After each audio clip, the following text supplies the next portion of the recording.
Viral stunt व्हिडिओमुळे ठाण्यातील तरुण अडचणीत। सरकार राज चित्रपटातील गोविंदा आलारे या गाण्यावर बेजबाबदार स्टंट करताना एका व्हायरल व्हिडिओनंतर ठाण्यातील काही तरुण अडचणीत आले आहेत।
या व्हिडिओमध्ये इंदिरानगर नाका येथे एका महिलेशी संबंधित हत्येच्या प्रयत्नाच्या प्रकरणात नुकताच जामिनावर सुटलेला मुख्य आरोपी कारमध्ये स्टंट करून आपले स्वातंत्र्य दाखवत असल्याचे दाखवले आहे, तर काही जण हेल्मेट शिवाय दुचाकी चालवत आहेत। या विरोधात डीसीपी झोन 5 प्रशांत कदम यांनी तातडीने कारवाई केली। त्यांनी वागळे इस्टेट पोलिसांना आरोपींचा शोध घेऊन अटक करण्याचे निर्देश दिले।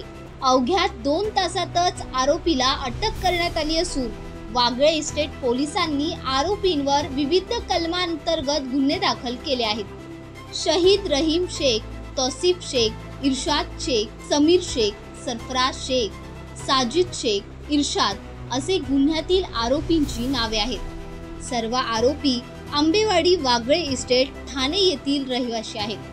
पोलिसांनी स्टंटमध्ये वापरलेली लाल रंगाची स्विफ्ट कार जप्त केली आहे।